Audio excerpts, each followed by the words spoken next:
Will this finally be the year that nation states adopt Bitcoin? Fidelity certainly thinks so. They also seem to think that we will see more corporations adding Bitcoin, more sovereign wealth funds adding Bitcoin, more endowments and pensions adding Bitcoin, leading many to believe that 2025 year will be the biggest year in the history of our beloved asset class. But if that's the case, then why are prices down? NLW, and I are gonna unpack this and all of the news that's driving prices this week in Bitcoin and crypto. It is the Friday Five, people. Let's go. Let's go.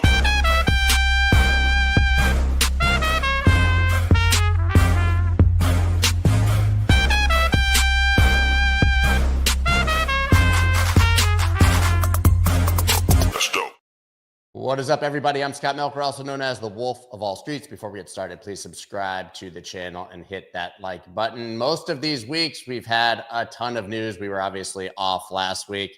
Well, it's been a little bit slower this time. Now I think we have a little more macro to discuss, a few, regulatory things, but not the heavy-hitting stories that we've been having over the past month.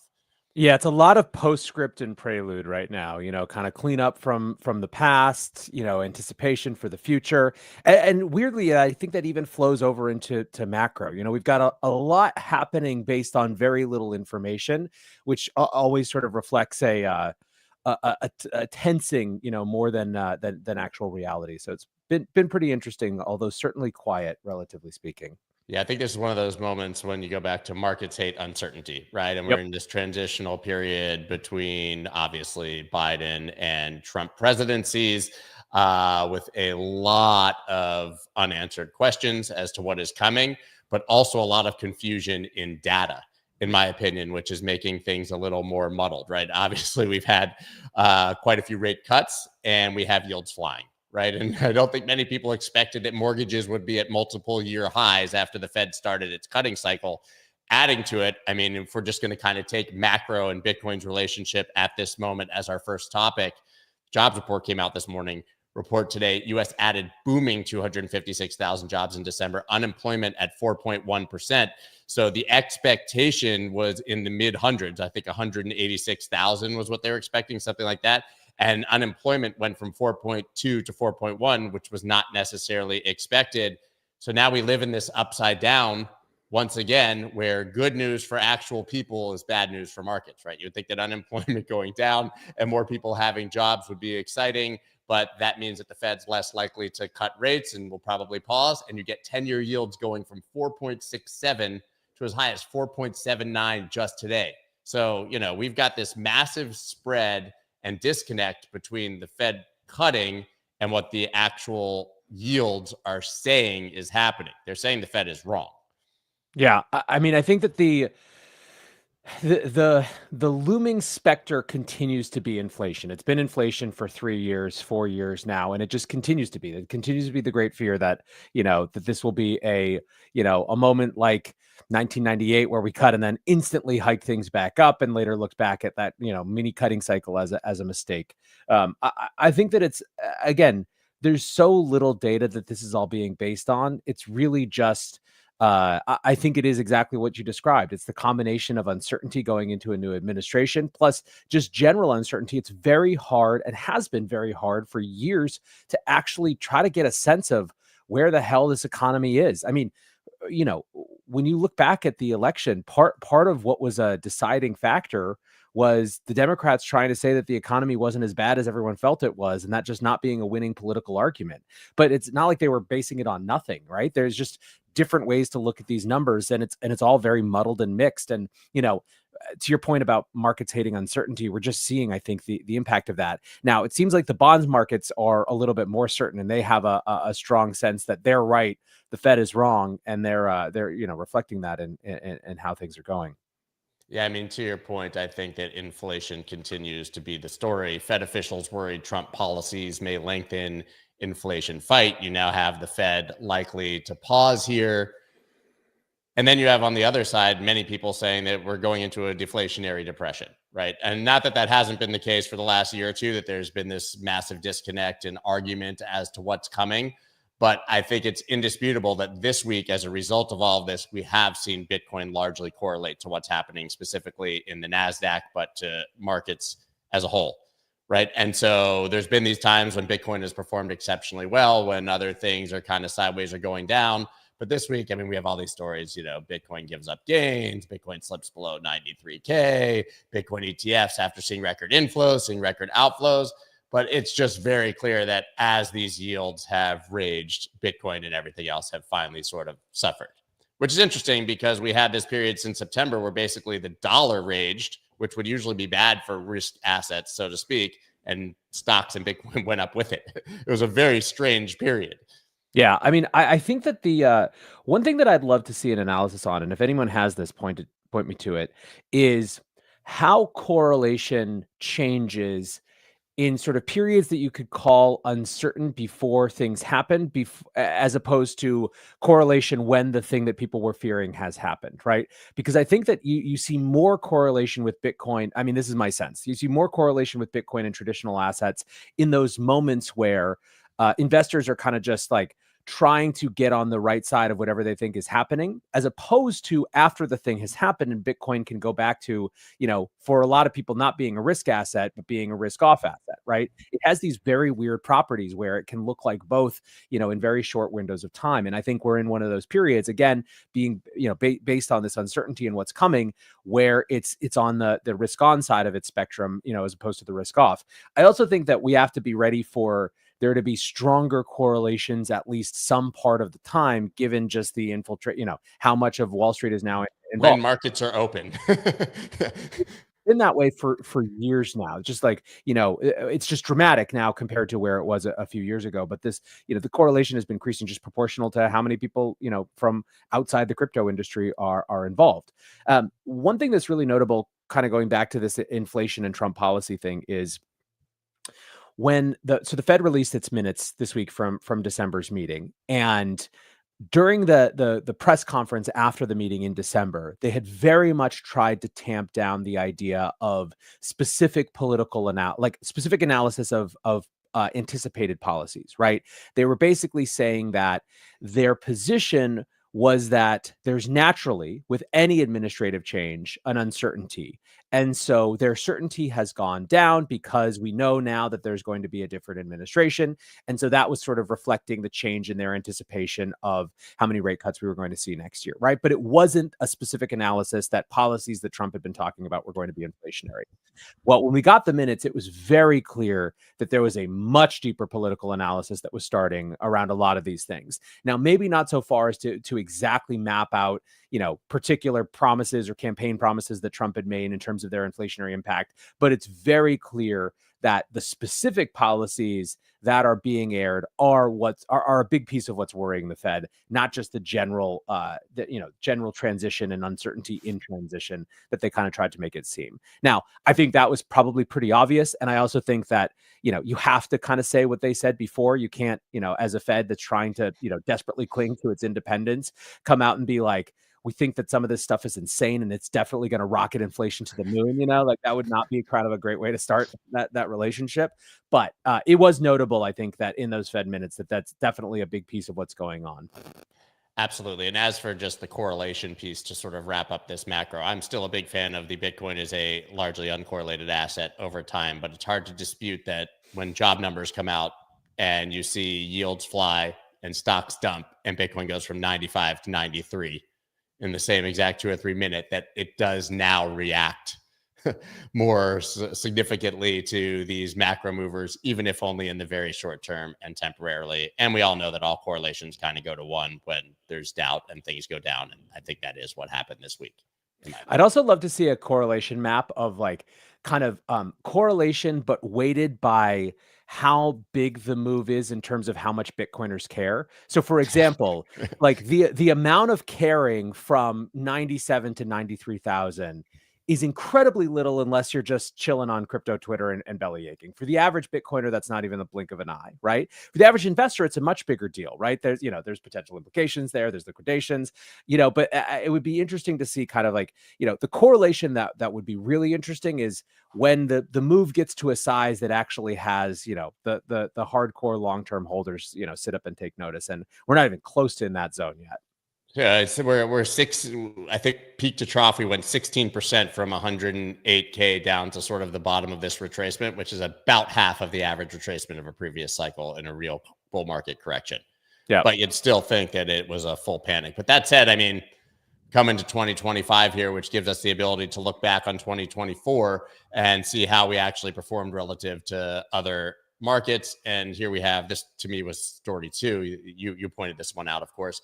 Despite the recent pullback, Microstrategy finished 2024 as the best performing major asset in the world, with Bitcoin as number 3. Even on a risk adjusted basis, Sharpe ratio, MSCR finished first and Bitcoin was third. 2 of the top 3 assets in 2024 were Bitcoin related. Are you paying attention?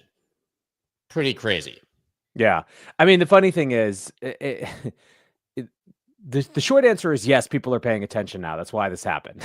The second thing is, it's been fascinating to see how many holdouts there still are who are desperately clinging to the, Bitcoin is kind of a Ponzi scheme narrative. You see it crop up every once in a while in an op-ed or a Twitter piece. And it's just like, boy, how long can you be wrong? But, people prove themselves, able to be wrong for a very long time. I guess the question then remains, will they both be 2 of the top 3 performing assets in 2025? I think, a lot of people still have concerns about MicroStrategy, but can't predict the future. And I guess we'll see what happens. But still astounding to see that Saylor, if you especially look back 12 to 18 months, when price was under $30,000 and the whole conversation was he was going to be liquidated and he was the worst investor of all time. And here you have him in 1 year turning it around to become literally the number 1 performing asset in the world. I mean, we are in such uncharted territory that no one can with conviction actually say how this is going to play out. I mean, plenty of people will talk with conviction as though they know, but it's just, there's no precedent, right? I mean, I kind of think about Saylor like that meme or that section of Lord of the Rings where old Bilbo Baggins, looks at the ring and he says, "Why shouldn't I put it on?" That's basically Saylor with every sort of wacky financialization to like acquire more Bitcoin. Like the answer is always yes. Why shouldn't I do that? And when you have someone who's just willing to continue to throttle it, and see what else can be done to acquire more, you're going to get some weird scenarios and just people aren't going to know what to do. A lot of people have decided, fuck it, I'm along for the ride. Excuse my language. Dude, better Bilbo than Smeagol. Yeah. Well, that turns very quickly. That's the concern. I mean, he was a Smeagol. Gollum was a former hobbit. I mean, listen, you're starting to see that conversation to torture this analogy a little bit farther, where now MicroStrategy has such a big stack that people are starting to ask, what's the amount where Bitcoiners get very concerned around the percentage of the total supply that they have? The number that I keep seeing thrown around is 4%. Now there's plenty of room to go. I think they're at 2.1% or something like that now. Maybe that's up from where it was. So you're still talking about, doubling the size, but there is, again, Saylor has an insatiable appetite. There's the investment logic for MicroStrategy is not based on a capping out at some point. You know what I mean? It's based on a never ending. And so there could be a moment at which, Bitcoiners start to get uncomfortable. Now, I think that the average perspective in Bitcoin is that the game theory of this suggests that between here, between the 2% that they have now and whatever percentage you think is too much, 4%, 5%, whatever, it gets so much harder to acquire that the actual full percentage of supply just decreases so precipitously that it sort of solves itself. But it's fascinating that, for the first time, we're actually starting to actively see that conversation, I think, at least in the halls of crypto Twitter. Dude, I'm like the biggest Lord of the Rings nerd ever. My entire childhood room was Lord of the Rings stuff. So you bringing that really made my day. As long as the Balrog doesn't come out of Khazad Doom to end, Bitcoin, will be all right. Anyways, Scott, you're showing your nerdiness. FDIC asked financial institutions to pause crypto-related activity according to letters obtained through Coinbase lawsuit. This, of course, is an update on Operation Choke Point 2.0. Many thought it was a myth. Definitely not. This is Paul Graywall, obviously lead counsel for Coinbase. Letters show that Operation Choke Point 2.0 wasn't just some crypto conspiracy theory. FDIC is still hiding behind way over broad redactions, and they still haven't produced more than a fraction of them. But we finally got the pause letters. No question that the crypto industry was discriminated against by the banking industry. They were cut off. They were basically killed. And this is real. We're seeing it all now and likely to change with the upcoming administration. This is pretty crazy. Well, there's two parts of the story. So we got the first letters from, from this FOIA request back a couple months ago now. But they were heavily redacted, right? So much so that really all you could see was that they had sent out letters nudging people against crypto practice. Now, the whole idea of redactions in this sort of, release is to protect confidential information that relates to clients or whatever. But it seemed to people that there was no way that, the redaction seemed so heavy-handed that it couldn't possibly just be about sensitive information. Well, it turns out that a judge agreed with that and basically, slapped the FDIC upside the head and said, be prepared to defend legally every single redaction and re-release these things with the, with actually a thoughtful redaction. And so that's the drop that we recently got, over the last week. And sure enough, it turns out that, those redactions weren't covering up specific, private information. They were covering up very specific programs that the FDIC didn't want banks to undertake. There was this flourishing, it appears, of product development around crypto assets, Bitcoin, all sorts of different kind of pieces of the spectrum. You had everything from stable coins to Bitcoin accounts to, banks were very excitedly developing products in the later stage of developing products, getting ready to bring them to market. And the FDIC was specifically talking about those things. That's what the new drop was about. So, look, it's as close to the smoking gun, I think, as we're going to get or we need is this drop. And there's continued, there's a ton of chatter now about the FDIC continuing to try to cover things up. So it's just a mess. It is as bad as sort of the most skeptical people in crypto feared. But it's finally coming out. It's going to be far more difficult for them to cover things up as they lose the heads of the anti-crypto army at each of these sort of agencies, including the Fed, where Michael Barr, to resign early from regulatory job to avoid legal fight with Trump. Some would argue that at least from the Fed side, he was the head of the snake for Operation Choke Point 2.0. So this is yet another piece of great news, likely for the crypto industry on the administrative side. This guy, if you listen to Caitlin Long, he's basically the devil. Yeah. When he got that role, there was some amount of optimism because he had some experience with the crypto industry, but obviously that association with Choke Point 2.0, tarnished that pretty significantly. There's for us in the crypto sector, it's obviously basically unmitigated good news. I think there is an interesting conversation happening outside of crypto around how abnormal it is for every single agency head to just swap out at the point of a new administration. Theoretically, these positions are supposed to have some sort of continuity that's not just new administration comes in, everyone goes out and replaces it. It's not like White House staffers historically. We're in a new paradigm where that seems to be the prerogative, and it's not necessarily good nor bad. It just is something different, and so that's kind of going to be an interesting phenomenon to watch going forward. Yeah. We really have this situation when talking about what 2025 is going to look like, I guess, from a price and adoption perspective of, as long as we don't get some macro black swan that we talked about at the beginning, like it's nothing but green lights and tailwinds for our industry. Yeah, 100%. It's very hard, but you know what? I'm not even going to go so far because that is a big caveat right now. As we sit here with a huge half of Los Angeles gone, I think I'm not so much for predicting no black swans. Insane. And the next story here, obviously, is the Silk Road Bitcoin. The federal government just got the green light to sell 6.5 billion in Bitcoin seized from Silk Road, leading many to unpack what this possibly means. If this is the reason we've already had a correction, if this means another crash is coming, if this means that the Biden administration is conspiring against Trump's strategic Bitcoin reserve, and most of it seemingly bad takes. Honestly, it seems like we're just at a point of extremely awkward timing where the DOJ is following precedent in liquidating assets, Bitcoin or otherwise. But man, right here before the election, it does look fishier than you would like. Yeah, I mean, we talked about sort of a different version of this before.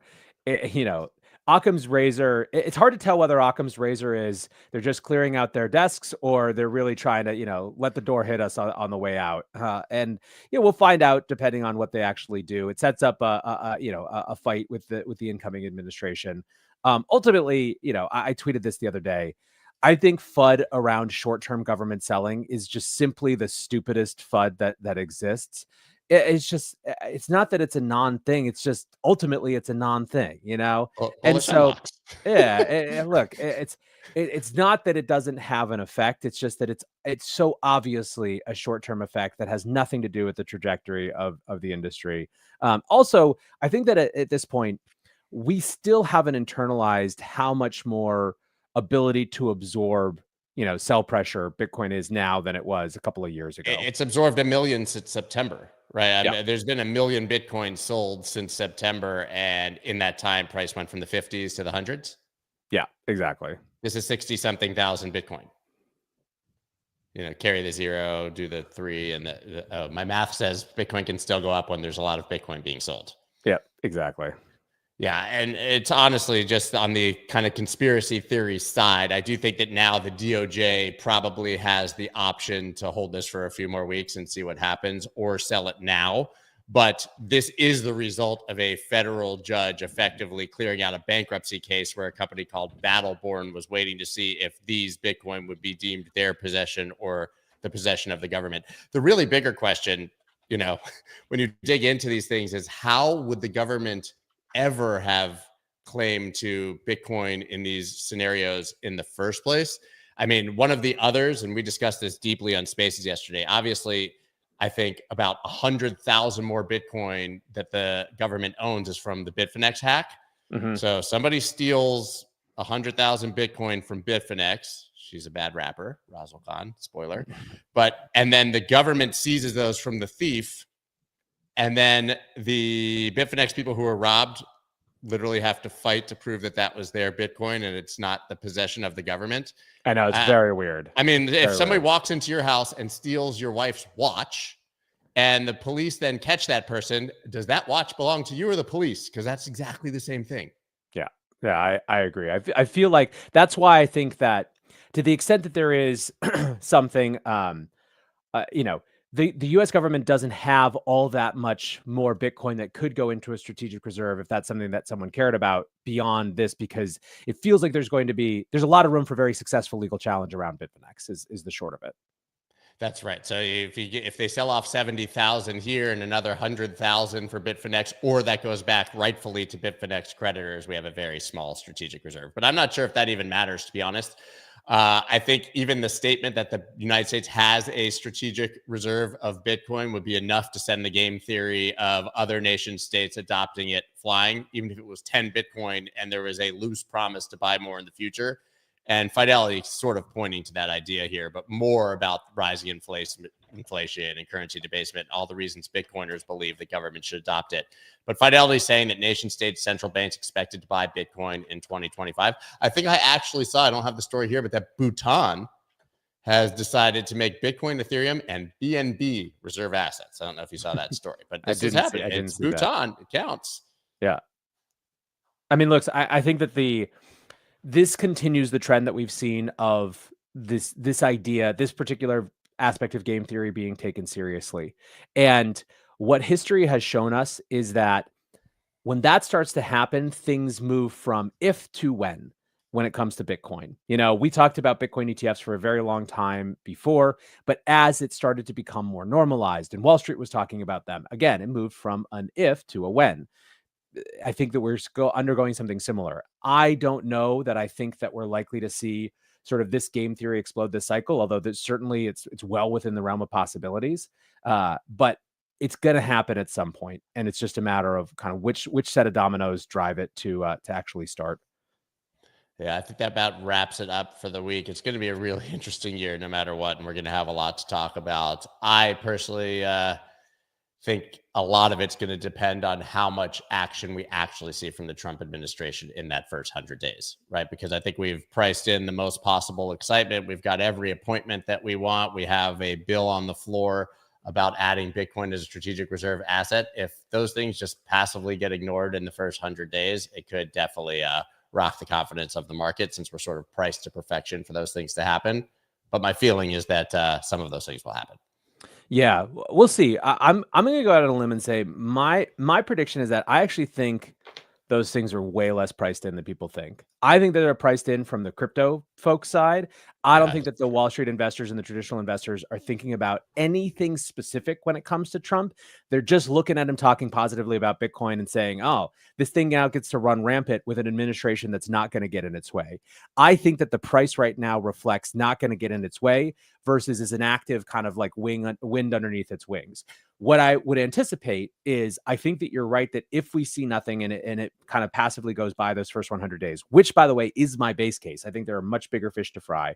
I think that there we'll see a temporary dip because we'll be sad. And then what I just said will sort of be the recovery narrative where it's like, no, we never thought that. And we'll be right back to where we are. So, yeah, I think I'm in agreement there. And that's what I was trying to say. I think that I'm just saying that there's a lot more room right now for disappointment.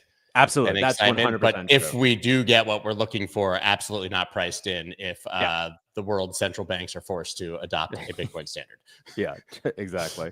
All right, guys, give NLW a follow. Check out The Breakdown as my favorite podcast in the space, the only one that I listen to, being honest. And we'll promise to come back on Fridays with more Lord of the Rings references. Daniel, man, thank you very much, as always, for a great Friday show. Guys, we will see you next week. Peace. Bye. That's dope.